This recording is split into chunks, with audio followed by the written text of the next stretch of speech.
The following SpongePod is brought to you by Weenie Huts Juniors. Weenie Huts Juniors. No. Okay, Tim, no, sorry. That's actually my line on the Google Doc. I don't know if you're reading the correct. Okay, Tim, I don't think that this is really correct. Huts? No. Okay, Tim, you can't just act out. I'm the captain. You're my first mate. That's not how any of this Juniors. works. I'm the captain of this ad now. Oh, wow. A mutiny. Well, isn't that just poetic? Weenie. Okay, the ad is done. You only do it one time. You're a rookie. This is just as Huts informative as Juniors. Go to Weenie Huts Juniors for all of your weenie hutting needs. This ad sucks. Oh! And welcome to the SpongePod, the official, unofficial podcast of SpongeBob SquarePants, where we overanalyze every single episode and get down to the bikini bottom of your fan theories. I'm your host and in-house SpongeBob expert, Eric. Are you ready, Tim? Aye, aye, Captain. Oh, wow. You're already energetic. We don't have to do the aye, Captain again. You must have your happy filter on. Yep, put it on this morning. Okay, good. Well, last week we had the bummer filter on. What did you do with the old bummer filter? Well, the bummer filter is still here just in case I need it, but I've kind of put it away for a while. Yeah, this is a happy episode, right? Yes, a very happy episode. Yeah. Well, let me just satisfy the end of this stupid joke. I'm sorry, I can't hear you. Are you ready, Tim? Aye, aye, Captain. There you go. That was just as loud as the first one. Welcome to the SpongePod, everyone. We're so glad you're back. This is the 7th episode. So the other day I did a little bit of a count. And Tim, can I ask you a quick question? Yes. Where do you see yourself at 36? 36. Good couple of years. 5, 8, 10 years into teaching. Okay. Is mostly how I see into your that. career and maybe owning a house, correct? Sure, something like different that. Yeah. Expectations. I kind of think of bringing the kids to soccer. Yeah. At 36. No, I just want to clarify something.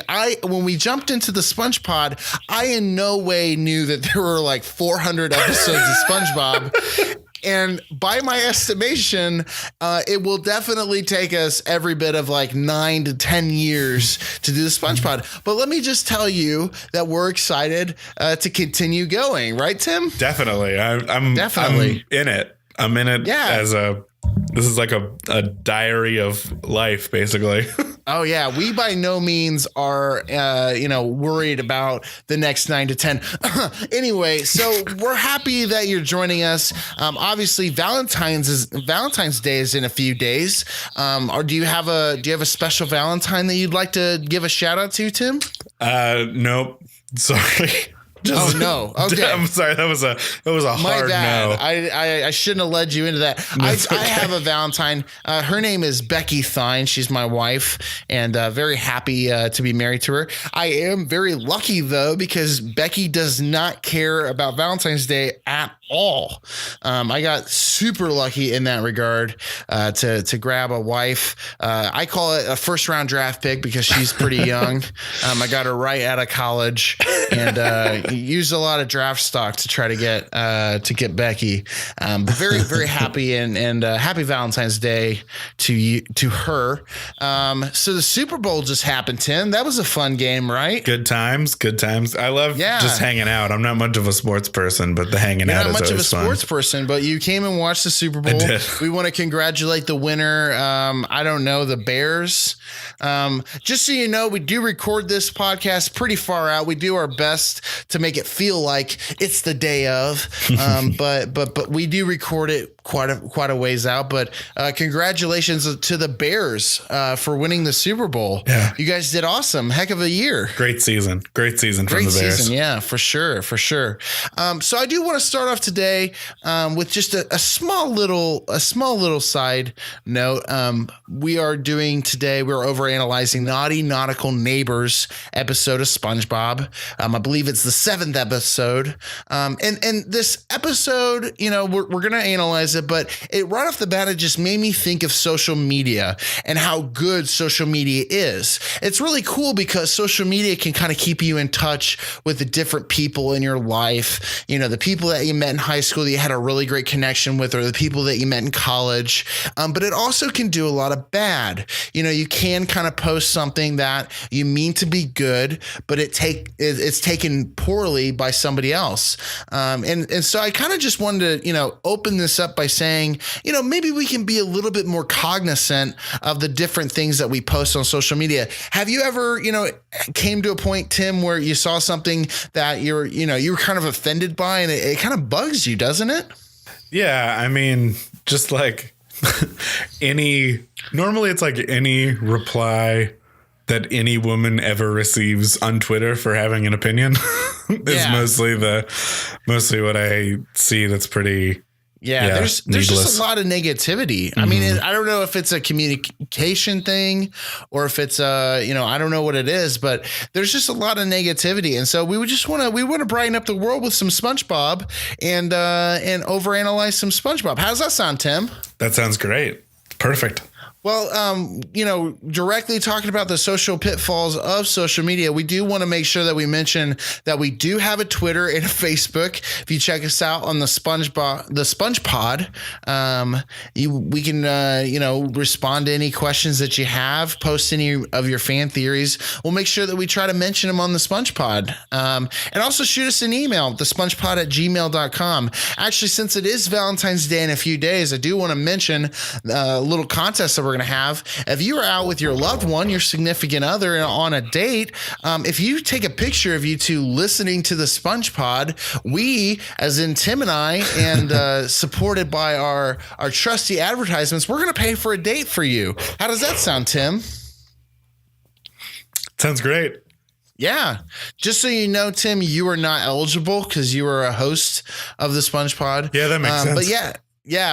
So we will definitely cover you with all this great money that we're bringing in with these advertisements. We will cover you on a date. Yes. I do want to note that we get complete control over what happens on said date. There might be a lot of coupons being used to cover said date, but that's just how we get paid.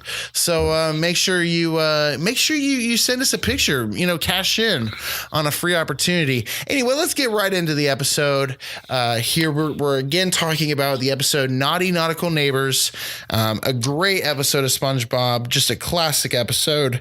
Let's jump right in. In the first act, Squidward is about to dip his tentacles into a beautiful homemade souffle, but is then interrupted by our heroes SpongeBob and Patrick, who are telling each other messages through the common communication device of blowing bubbles.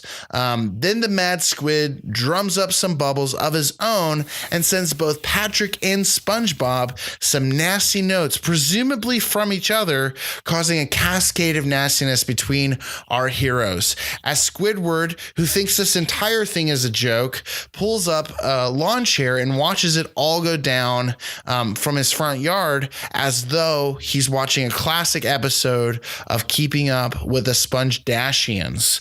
So our heroes are pitted against each other.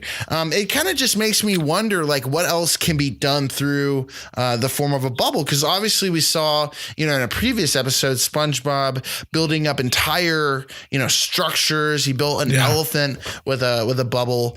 In this episode, they're communicating. What else could be done through a bubble? What do you think, Tim? Yeah, I don't know. Is it like it's like early cell phone technology? Can you maybe send like pictures or like emojis somehow between the two? I'd have to think of how because it's almost like you would need one of those instant like film type cameras, like a Polaroid. Like you could send a Polaroid, but that'd be so expensive. Yeah, that's true. Yeah, it's almost like the bubbles are the form of the internet. In Bikini Bottom, it's like that's their instant process. But also I kind of wonder, like, how do bubbles specifically work underwater? Because above ground, bubbles are very fragile. I wonder if they have the ability to like strengthen the bubbles. For instance, if like one nation were trying to send a message to another nation, I wonder how secure that would be, or if they have like underground bubble communication, like tunnels. Yeah. Where it's like, this is the tunnel to Russia. Like, this is the tunnel to, these other, and maybe that's how like Mr. Krabs gets all of his meat. You know what I mean? Like he sends a bubble to his like second cousin who lives in Queens, and he sends it up through the ocean, and then it makes it all its way. Exactly. Yeah. I'm wondering about this bubble technology because I feel like it's very versatile, especially underwater, because above ground bubbles are like, they're very fragile. I mean, I cannot blow a successful bubble and it lasts more than just a few seconds. Right. But apparently underwater, you can communicate entire ideas. Yeah. And yeah, did you find anything on this part? Oh, yeah. So fan theory wise, we got a fan theory from American Sponge 9483. He or she says the writers of SpongeBob were teaching kids about international relations here. During wartime, ally nations often communicate to each other secretly, and sometimes when those transmissions are intercepted, they can be scrambled and mess up the plans of either side. SpongeBob is just teaching classic political science here. Interesting.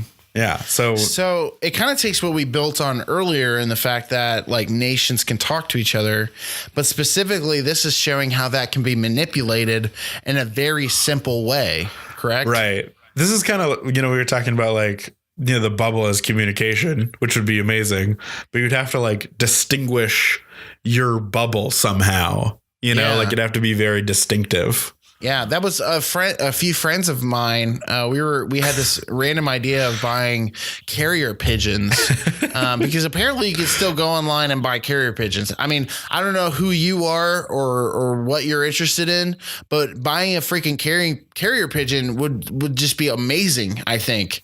I don't know. I mean, I can't imagine a scenario where it's like not cool to get like a carrier pigeon. It's like the coolness of like getting mail, like up to another level.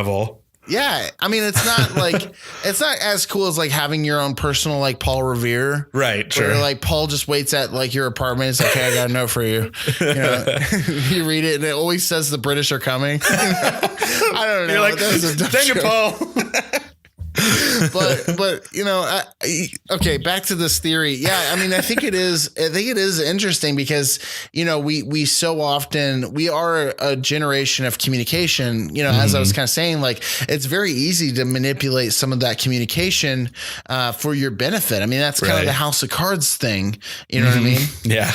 Yeah, a lot of athletes use social media and communication to overtly try to change things as well. That's interesting. Yeah, and if they do have like a tunnel to, if Mr. Krabs does have a tunnel to his boy in Jersey, he wants to make sure that that's a secure tunnel. That way, exactly. His buddy doesn't send those crusty burgers to anybody else.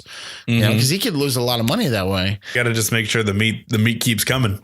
Yeah, he wants to keep it going so he can fully nourish Bikini Bottom. Yes. Now, so the other thought I had here is that Squidward actually says out, or is it Squidward? No, it's Patrick who says you give bottom dwellers a bad name. Correct? Mm-hmm. It is bad. Yeah. Yeah. And so I wondered what that means, because if you think about it, all of Bikini Bottom kind of happens on the bottom of the ocean. Right. Because, when we watch a traditional, ocean cartoon like Finding Nemo or something, normally they're like floating around. Right. They're all the bottom dwellers. And so I wonder like what this term of bottom dwellers actually means. I guess it's a better question for one of our, Talking Bikini Bottom episodes where we're actually analyzing what this actually means. But let's do this real quick. I mean, what do you think? Like, do you think that this is a derogatory term, for a certain type of fish or, marine? Yeah, that's kind of animal? tough. I actually think it's kind of almost the opposite, in the sense of like Patrick is like proud to be a bottom dweller. Okay. And he's like, you're insulting me. You're like really mean to me. And you're giving us bottom dwellers like kind of a bad name. But yeah, it's almost like, but it's still kind of derogatory in a different way. You know what I mean? Like it's, so maybe it is something like very, you know, similar to like if I were to call you, you know, a phone, you know what I mean? Maybe like there was like a long time in which, you know, people like Tim were just called phones and it was used in a poor way, you know, at one point, but now they're doing their best to take it back. You know, they're like calling each other phones. You know, you're calling your best friend a phone. That's a really bad nickname. I could have thought of something way better. Like, I don't know. I'm not going to even attempt it. Yeah. I wonder, you know, if that's like an offensive, like if SpongeBob heard like you give bottom dwellers a bad name, if like his immediate instinct was to be like really offended, or if that was just like normal talk, you know, in Bikini Bottom. Yeah. A good question, as always. Yeah. We'll have to try to connect with one of our Bikini Bottom people. Contacts. You know, through one of our contacts to try to figure that out. Anyway, so moving on to the second act. Then, oh no, while Squidward is laughing, he forgets to chew his fork before swallowing and actually chokes on his fork. He falls over, lacking water or oxygen or whatever he breathes. Patrick uses his industrial strength lungs to give the squid some oxygen, saving his new best friend's life. SpongeBob, watching jealously, gathers his finger friends and cries deeply about the loneliness that he is enduring, while Squidward now moves on to hanging out with Patrick. And Squidward plays some music for Patrick, but is actually, you know, bores Patrick absolutely to sleep, thus giving SpongeBob kind of an opportunity to come in. And then all of a sudden, Squidward throws out his back, and there it is. SpongeBob has the ability to come in, and now he fixes the squid up. He kicks him right in place and becomes Squidward's new best friend. They begin playing music together, and SpongeBob in turn accidentally destroys Squidward's bassinet while trying to play said music. And Patrick comes into the scene with SpongeBob, and they have a dueling song to try to prove who loves Squidward more. And we're obviously seeing the conflict between these two just reach a climax. Yeah. Tim, what did you see here? Yeah, so I got kind of an interesting observation from someone on the internet. This is Starbod68924 on 4chan writes, "Is this the writers of SpongeBob taking a jab at the chiropractic arts? I took 7 years to achieve my associate's degree, and I can verify that it is by no means a laughing matter. What SpongeBob did to Squidward could have paralyzed him." So a very indignant comment there from Starbod. Yeah. That's crazy. What do you think about that one? Do you think is in danger? Yeah, I mean, I would certainly assume he is. I will say I herniated a disc back in high school playing football.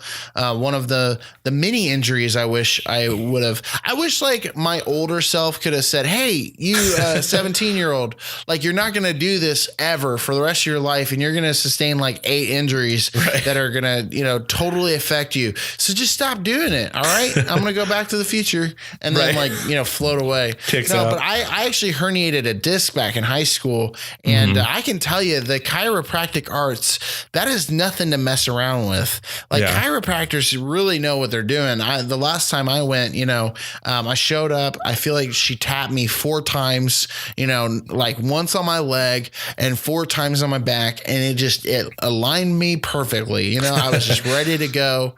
Yeah.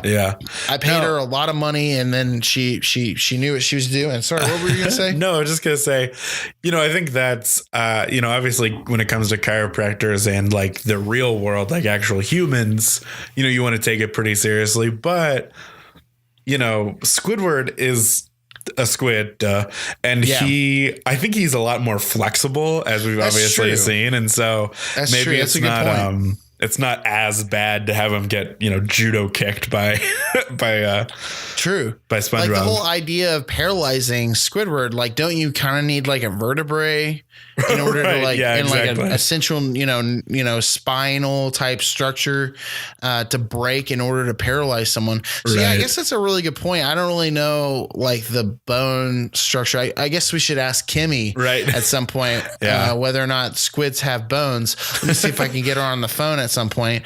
But I guess she is right though, in the sense he or she, whoever Starbot is definitely right that we definitely don't want to see someone struggling with their back and immediately our instinct is to judo kick them. Yeah. You know what I mean? Bad Like, example. just give them a good old George St. Pierre to the back. I don't think that's really our go-to instinct. But at the same time, if that person doesn't have a vertebrae and you're just really confident, you're just an Anderson Silva ready to go, just give them a good old kick and see if it works, I guess. It obviously works in this episode. It's hard to argue with the results of what happens, even if it's a little sketchy. Completely. I think the thing that I took away from this is, this might be the happiest we've ever seen Squidward. Yeah. I think up to this point, even though he kind of throws out his back, I mean, his plan is kind of working in this situation. Mm-hmm. And he is definitely the bad guy because he set the two against each other. So he hasn't removed his role as the bad guy, but his plan actually works for him.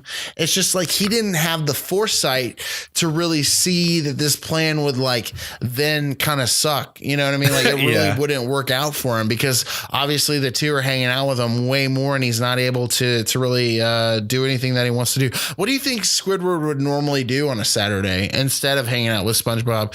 Instead of getting antagonized by SpongeBob and Patrick? Well, I mean, that souffle was looking pretty good. I imagine. That's true. I imagine he does a lot of painting as well.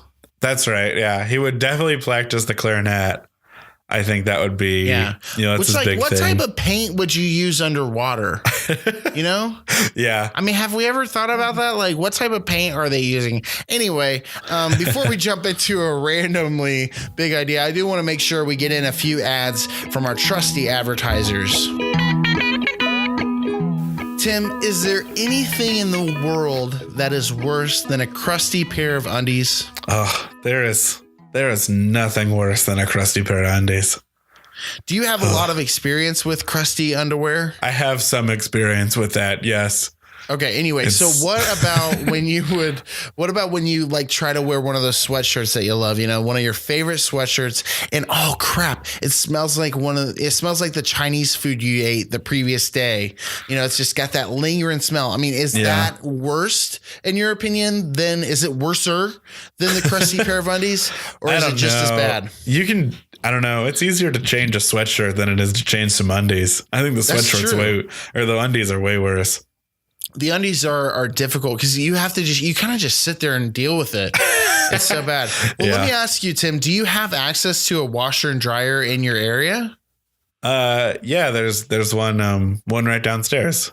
Oh, sorry. I couldn't hear that last response. Tim, do you have access to a washer and dryer in your area? I mean, no. Washers and dryers are super far away from me and I can never get to them. Normally when you try to build need. Anyway, make sure to check out the Bikini Bottoms local wash joint named simply The Wash. Whether it's a weird stain in an oh so unfortunate place in your jeans or needing to wash the evil off of Barnacle Boy, The Wash is there for all of your scrubbing needs.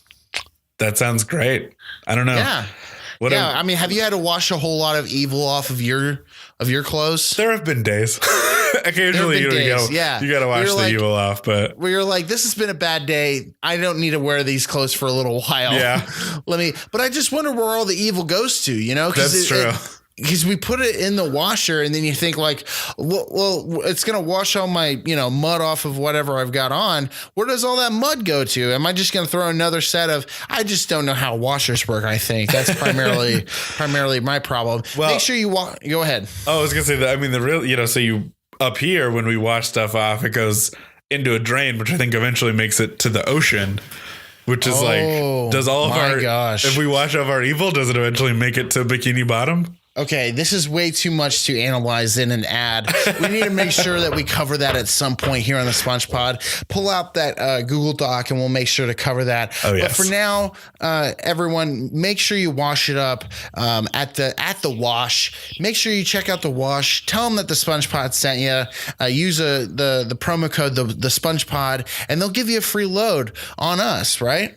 Yeah, I think that's the deal. Yeah, wash it up at the wash and wash all of your pain away. All right, welcome back to the SpongePod. I hope you enjoyed those messages from our advertisers. Make sure to check out their services. Tell them that we sent you. We want to make sure that they know that we're doing our job, right, Tim? Yep. Yeah. All right. So let's jump right into the third act. Squidward throws the 2 out after SpongeBob destroys his blessed bassinet, and Patrick, in one of this year's greatest jump scares, appears in Squidward's bathtub, ready to give the stingy squid a good lather. In what seems like a scene from the Twilight Zone, the silly Squidward laments about his inability to have peace and quiet without our heroes. Squidward devises a plan to have a dinner party in which both SpongeBob and Patrick were to attend. They both initially disagree, noticing the obvious setup, and then agree to be agreeable to their new best friend Squidward, and both end up coming to the dinner party. After the two end up arguing over some tasty soda, the now obese SpongeBob and Patrick start burping, which brings back fond memories of the two and their exploits. Their collective gas destroys everything that Squidward owns, and SpongeBob and Patrick are best friends again.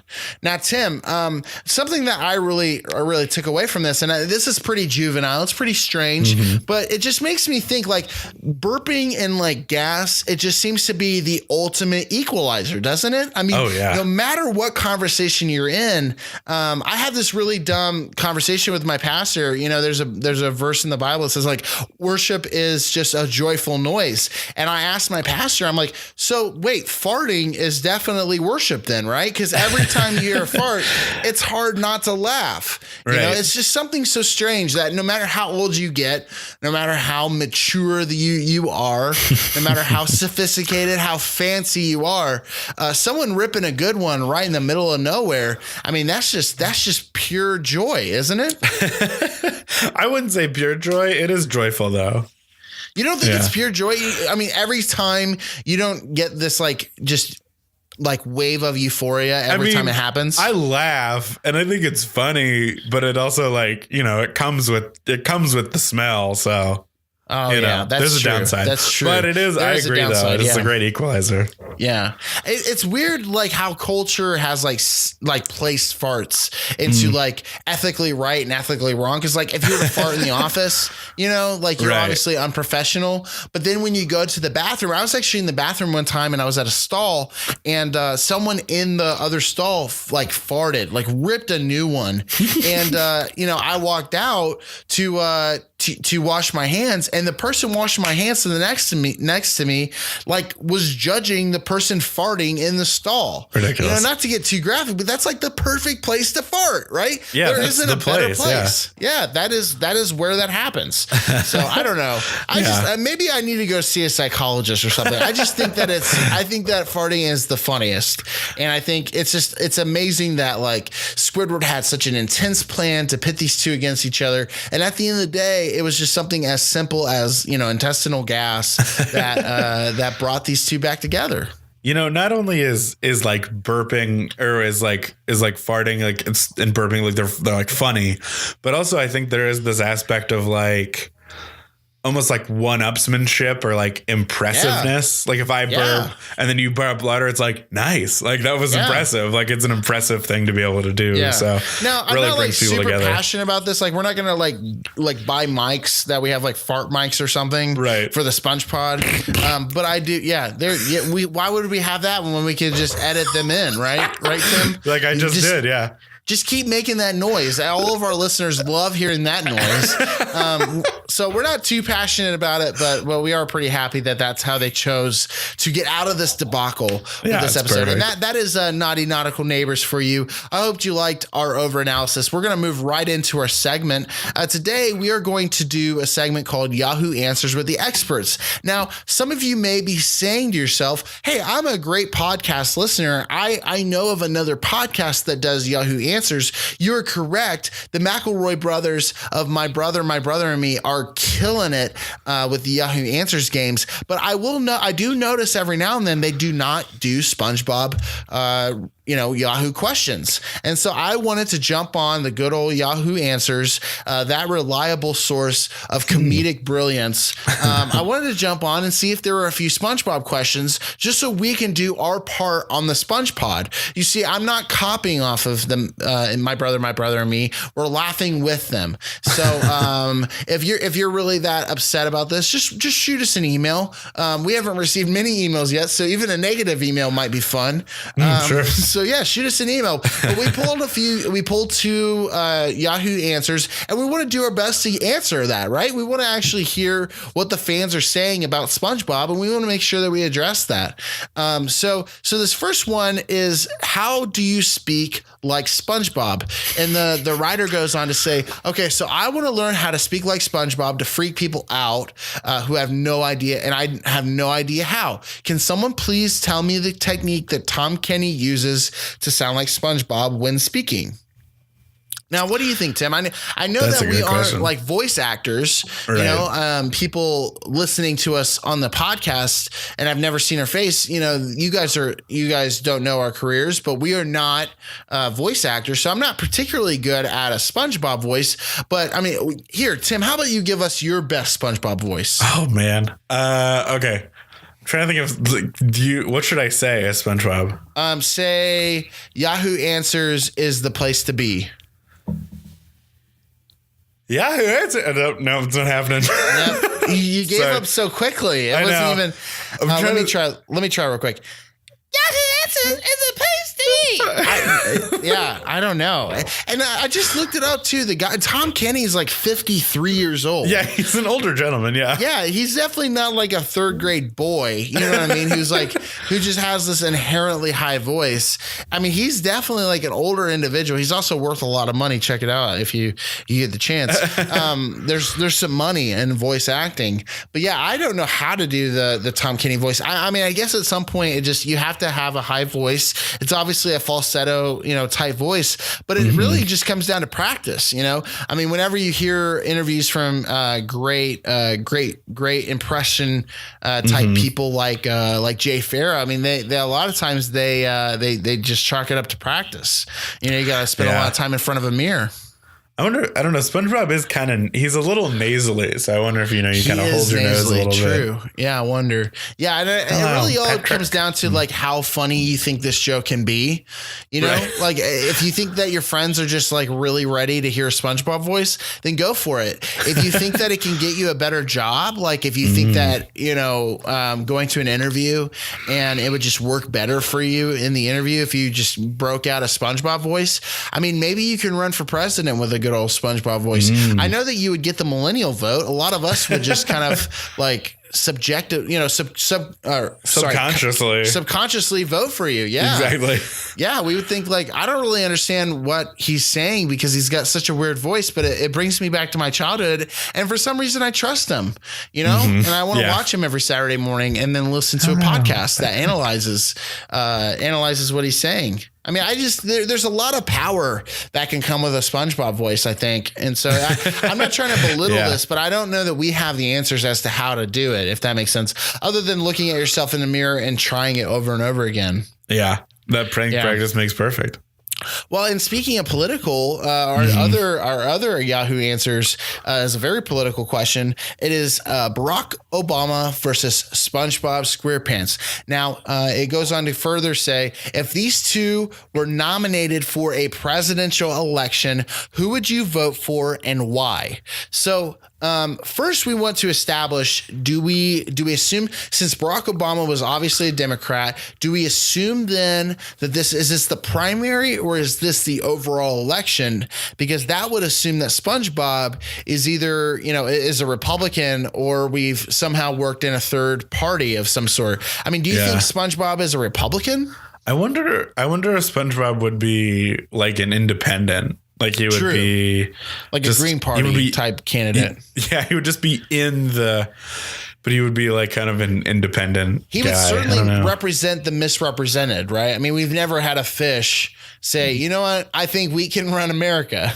Right. But at this point, like I almost would consider anything at this point, right? I mean, a fish. Yeah, sure. I mean, seems like underwater, you guys got it going on. Right. You know Bikini Bottoms is like a very nice place. It does. Yeah. They never talk about politics in SpongeBob. I don't even know if there's like a government in place. I mean, obviously we've seen cops, in Bikini Bottom, but I've never. Is there a mayor? That's the thing. I think later on there is I remember there are politicians later on, but I don't know what type of system it is. They could definitely have a king, and so I wonder if SpongeBob, because everyone in Bikini Bottom seems to know SpongeBob. Everybody especially enjoys his tasty burgers, the Krusty Krab. I wonder if they have like a political system and how good, SpongeBob would even do in Bikini Bottom, much less, America, where obviously he has a very difficult time winning a presidential election up here. I mean, I don't even know. What do you think would be his big running point? Being ready, I guess, that he's always ready. Imagination. Oh man. Yeah. Being ready and having imagination. Mm-hmm. It's just these abstract ideas that really don't mean anything when it comes to tax reform or, any sort of humanitarian type idea. Yeah. It's just more or less like a philosophy that you can kind of chalk on top of it. So really, if we're voting, because we don't really know exactly what he would do with the government. We're more or less voting for the vague idea. So the vague idea that Barack Obama came on with was change, correct? Right. So do we want to change, or do we want to be more imaginative? What do you think, Tim? Which would you vote? If I didn't put Barack or SpongeBob's name next to it, which would you vote? Would you vote for imagination, or would you vote for change? Oh man. It's hard to divorce it a little bit, but I do think I would go change, because imagination is just kind of an odd one. Yeah. Especially with politics. And I will do the standard podcast method, and I will vote for imagination, because I think being more imaginative around different policies, I think at some point you could say, all right, SpongeBob, we're going to lower bills. We're going to lower the taxes for people.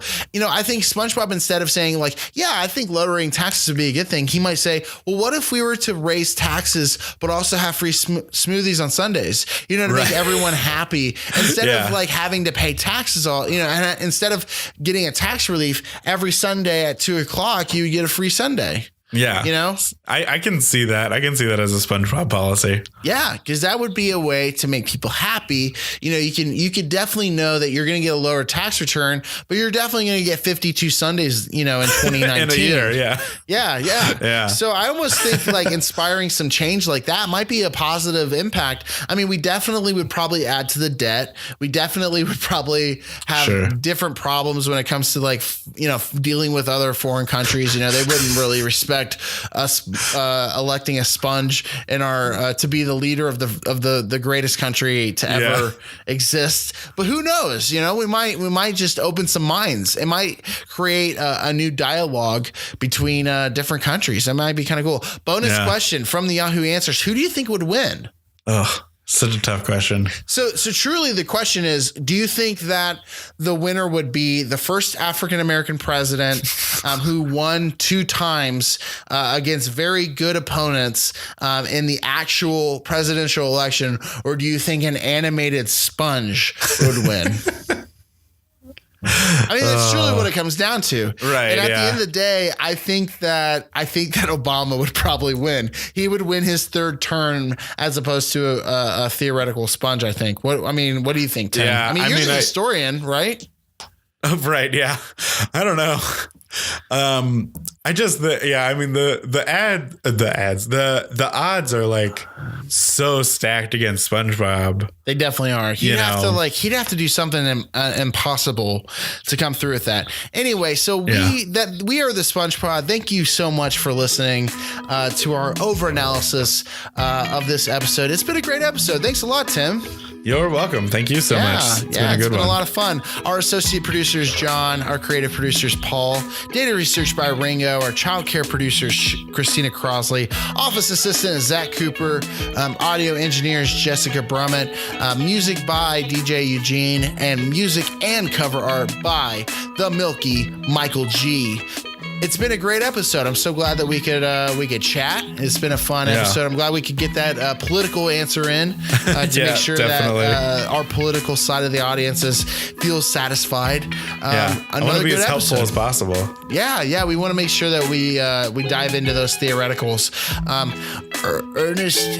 Ernest Hemingway once wrote, "The world is a fine place and worth fighting for."